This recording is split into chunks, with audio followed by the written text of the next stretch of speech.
बिस्मिल्लाहिर्रहमानिर्रहीम। अस्सलाम वालेकुम। आज हमने पढ़ना है न्यूलैंड्स ऑक्टेव, लेकिन उससे पहले मैं आपको रिवाइज़ करवा दूँ कि हमने लास्ट लेक्चर में क्या पढ़ा था।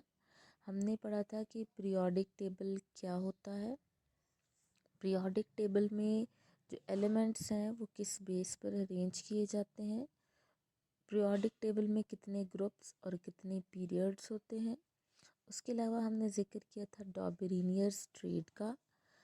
डॉबेरिनियर एक जर्मन केमिस्ट था जिसने तीन तीन एलिमेंट्स का एक ग्रुप बनाया था, और वो जो एलिमेंट्स का ग्रुप था वो एटॉमिक मैसेस की बेस पर बनाया गया था, और एक ग्रुप को हम ट्रेड बोलते थे, और उसमें जो दरमियान वाला एलिमेंट होता था उसका एटॉमिक मैस एवरेज होता था दोनों साइड वाले एटम्स से। और नीचे आपको एक एग्जाम्पल भी दी हुई थी। आज हमने बात करनी है तो जो न्यूलैंड्स ऑक्टेव है, इसमें सबसे पहले हमारे पास आता है कि एक साइंटिस्ट था कैनिज़ारो। उसने 1860 में बहुत सारे एलिमेंट्स का करेक्ट एटॉमिक मास जो है वो बता दिया था। उसके बाद बहुत ज़्यादा कोशिशें की गई कि अब हमारे पास बहुत सारे एलिमेंट्स का, क्योंकि हमारे पास एटॉमिक मास है तो हमें उसको अरेंज करना चाहिए, और एलिमेंट्स को अरेंज करने के लिए ही हमारे पास 1864 में न्यूलैंड ने अपनी ऑब्जर्वेशन जो है, जो उसने एक मुआयना किया, उसने वो लोगों के सामने रखा और उसको नाम दिया लॉ ऑफ ऑक्टेव्स का।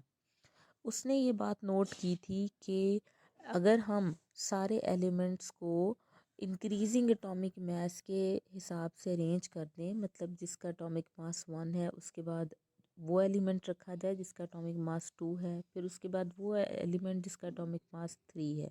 इस तरह से अगर हम इंक्रीजिंग ऑर्डर में रखते हैं एलिमेंट्स, तो उसने कहा था कि हर 8th एलिमेंट जो है उसकी वही प्रॉपर्टी है, सॉरी, आफ्टर एवरी 8 एलिमेंट्स के बाद जो 9th एलिमेंट है उसकी प्रॉपर्टी बिल्कुल एग्जैक्ट वही है जो फर्स्ट एलिमेंट की हैं। और जो है, लेकिन इसके काम को इतनी ज़्यादा अहमियत नहीं दी गई, क्योंकि एक तो इसने स्पेस नहीं छोड़ी थी, क्योंकि 1860 में सारे एलिमेंट्स तो डिस्कवर नहीं हुए थे, कुछ एलिमेंट्स अनडिस्कवर्ड भी थे, तो इसने उनके लिए कोई स्पेस नहीं छोड़ी थी। दूसरी बात, इसकी जो ड्रॉबैक इसका था वो ये था कि उस टाइम पर हमारे पास नोबल गैसेस डिस्कवर नहीं हुई थी। नोबल गैसेस क्या है? वो गैसेस जिनका आउटर मोस्ट शेल कंप्लीट होता है और वो किसी के साथ भी रिएक्शन नहीं करती हैं। तो आज के पीरियोडिक टेबल में तो वो अरेंज्ड हैं, लेकिन जब न्यूलैंड्स ने दिया था अपना लॉ ऑफ ऑक्टेव्स, उसके अकॉर्डिंग पीरियोडिक टेबल में नोबल गैस की कोई जगह नहीं थी। जी, तो after the new land octaves अब हम चलते हैं अपने नेक्स्ट टॉपिक की तरफ, वो है मेंडलीव्स पीरियोडिक टेबल। जो आज हमारे पास पीरियोडिक टेबल है वो भी मॉडिफाइड फॉर्म है मेंडलीव की। मेंडलीव एक रशियन साइंटिस्ट था जिसने उस टाइम पर 63 एलिमेंट्स जो हैं वो डिस्कवर हो चुके थे, और उसने इन 63 एलिमेंट्स को अरेंज किया था on the basis of increasing atomic mass. ठीक है, लेकिन आज जो हमारे पास पीरियोडिक टेबल है वो अरेंज है elements in increasing atomic number. तो ये एटॉमिक मास से हम एटॉमिक नंबर्स पर कैसे आए ये पढ़ते हैं हम लोग। तो इसने एलिमेंट्स को अरेंज किया इंक्रीजिंग एटॉमिक मास की बेस पर। इसने एलिमेंट्स को पीरियड्स में और ग्रुप्स में अरेंज किया। पीरियड कहते हैं हॉरिजॉन्टल रो, ठीक है, जिसको हम कह सकते हैं लेटी हुई रो। और जो हमारे पास ग्रुप्स होते हैं वो वर्टिकल कॉलम्स होते हैं जो सीधे खड़े हुए होते हैं। तो हमारे पास इसने एलिमेंट्स को पीरियड्स में और ग्रुप्स में अरेंज कर दिया, और फिर एलिमेंट्स की अरेंजमेंट जो इस तरह से की जाती है उसको उसने एक पीरियोडिक टेबल में फिट कर दिया। तो फिर उसके बाद उसने अपना एक पीरियोडिक लॉ दिया था, और पीरियोडिक लॉ जो था उसके मुताबिक जो एलिमेंट्स की खसूसियात हैं, उनकी जो प्रॉपर्टीज़ हैं, वो पीरियोडिक है। पीरियोडिक का मतलब होता है कुछ टाइम के बाद अपने आप को रिपीट करना। तो उसने कहा था कि एलिमेंट्स की जो प्रॉपर्टीज़ हैं वो अपने आप को कुछ टाइम के बाद रिपीट करती हैं अगर हम उनको एटॉमिक मास की बेस पर अरेंज करें।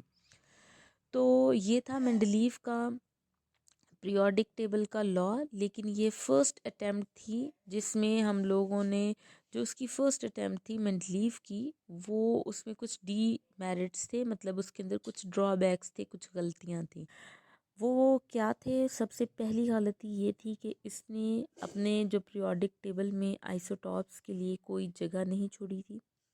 दूसरा, इसने जब एलिमेंट्स को एटॉमिक मासेस की बेस पर अरेंज किया तो कुछ एलिमेंट्स की अरेंजमेंट का जो ऑर्डर था, जो तरतीब थी, वो गलत हो गई थी। तो फिर इस हिसाब से वहाँ पर सजेस्ट किया गया कि एलिमेंट्स को सिर्फ एटॉमिक मास की बेस पर अरेंज करना गलत होगा, इसके लिए हमें कोई और रास्ता देखना चाहिए। तो उसके बाद फिर हमने एक नया पीरियोडिक लॉ दिया, और मेंडलीव का जो हमारे पास लॉ था उसके अंदर हमने थोड़ी सी मॉडिफिकेशन की, उसके अंदर थोड़ी सी हमने तब्दीलियाँ की थी। जो हमारे पास न्यू पीरियोडिक लॉ आया था वो 1930 में एक साइंटिस्ट एच मॉसले ने दिया था, और इससे ये बात कही थी कि हमें जो एलिमेंट्स हैं उनको एटॉमिक मास नहीं बल्कि एक नई प्रॉपर्टी है एटॉमिक नंबर, उसकी बेस पर अरेंज करना चाहिए। और उससे ये कहा था कि जब हमारे पास एटॉमिक नंबर की बेस पर हम एलिमेंट्स को अरेंज करते हैं तो भी एलिमेंट्स जो हैं आफ्टर 8 और आफ्टर 9 एक ख़ास तरतीब से अपने आप को रिपीट करते हैं, उनके अंदर भी पीरियोडिसिटी होती है। इसलिए उसने पीरियोडिक लॉ के अंदर अमेंडमेंट की थी, थोड़ी सी तब्दीली की थी।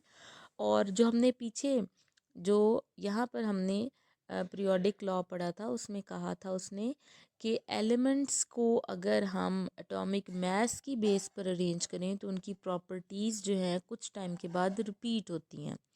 और यहाँ पर उन्होंने सिर्फ एटॉमिक मास की जगह एटॉमिक नंबर कर दिया था कि अगर हम एलिमेंट्स को एटॉमिक नंबर की बेस पर भी अरेंज करें तो एलिमेंट्स जो हैं एक ख़ास पीरियोडिक तरतीब से, ख़ास तरतीब से अपने आप की प्रॉपर्टीज़ को रिपीट करते हैं। और फिर उन्होंने नीचे आपको ये भी बता दिया कि एटॉमिक नंबर क्या होता है। वैसे तो हम ये जो है फर्स्ट चैप्टर में पढ़ चुके हैं काफ़ी डिटेल में कि एटॉमिक मास क्या होता है और एटॉमिक नंबर क्या होता है, लेकिन यहाँ पर उन्होंने आपको दोबारा बता दिया है। एटॉमिक नंबर होता है number of electrons in the neutral atom, या फिर number of protons in neutral atom, क्योंकि number of proton and number of electrons are always equal in an atom. और उसके बाद उन्होंने कहा क्योंकि ये इलेक्ट्रॉन की बेस पर है तो इसलिए हम इलेक्ट्रॉनिक कॉन्फ़िगरेशन से भी ये पीरियोडिसिटी देख सकते हैं। जी, तो अब हम बात करते हैं मॉडर्न पीरियोडिक टेबल की। जो मॉडर्न पीरियोडिक टेबल है उसमें हमने एलिमेंट्स को एटॉमिक नंबर की बेस पर अरेंज किया था, और इसके हमें दो फ़ायदे हुए। पहला ये कि ये रेगुलरली इंक्रीज़ करता है, एक तरतीब से एलिमेंट टू एलिमेंट इंक्रीज़ करता है। और दूसरा ये कि ये हर एलिमेंट के लिए फ़िक्स्ड है।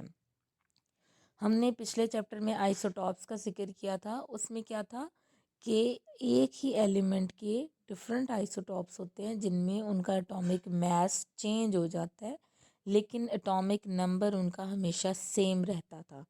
तो यही जो है मॉडर्न पीरियोडिक टेबल में हमें फ़ायदा हुआ जब हमने एलिमेंट्स को एटॉमिक नंबर की बेस पर अरेंज किया।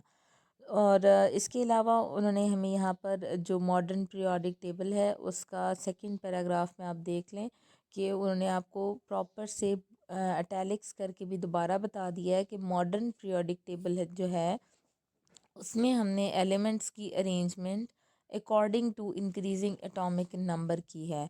और जो हमारे पास उन्होंने कहा है कि अगर हम हॉरिजॉन्टल रो में जो है वो लेफ़्ट से राइट अपने एलिमेंट्स को अरेंज करते हैं तो आफ्टर रेगुलर इंटरवल्स अपने एक ख़ास टाइम के बाद जो एलिमेंट्स हैं वो अपनी प्रॉपर्टीज़ को रिपीट कर रहे हैं। और नीचे थर्ड पैराग्राफ में आ जाएं तो उन्होंने कहा है कि हमारे पास हर एट्थ एलिमेंट जो है उसके बाद जो नाइन्थ एलिमेंट आता है उसकी वही प्रॉपर्टीज़ हैं जो फर्स्ट एलिमेंट जैसी हैं। जो ये नीचे रिटन में लिखा हुआ है, इससे पहले मैं आपको पीरियोडिक टेबल की तरफ ले जाती हूँ। या आपकी नेक्स्ट पेज पर बुक में भी बना हुआ है। यहाँ पर अगर आप देखें तो हमारे पास जो बिल्कुल राइट साइड पर नंबरिंग की हुई है 1 से लेकर 7 तक। ये हमारे पास 7 पीरियड्स हैं। और हर जो ऊपर वाली साइड पे है पीरियोडिक टेबल के, वहाँ पर 1 से लेकर 18 तक काउंटिंग की गई है और वो हमारे पास ग्रुप्स हैं। तो अगर हम फर्स्ट जो है वो एक एक्सेप्शनल केस है। उसके बाद अगर हम सेकंड पीरियड में आ जाते हैं जिसमें पहला एलिमेंट है लिथियम, सेकंड है बेरिलियम और लास्ट है नियॉन। इसमें हम देखें तो टोटल हमारे पास इस पीरियड में 8 एलिमेंट्स हैं। 8th एलिमेंट के बाद जो हमारे पास 9th एलिमेंट है सोडियम उसको बिल्कुल लिथियम के नीचे रखा गया है क्योंकि लिथियम की और सोडियम की प्रॉपर्टीज़ बिल्कुल एक जैसी हैं।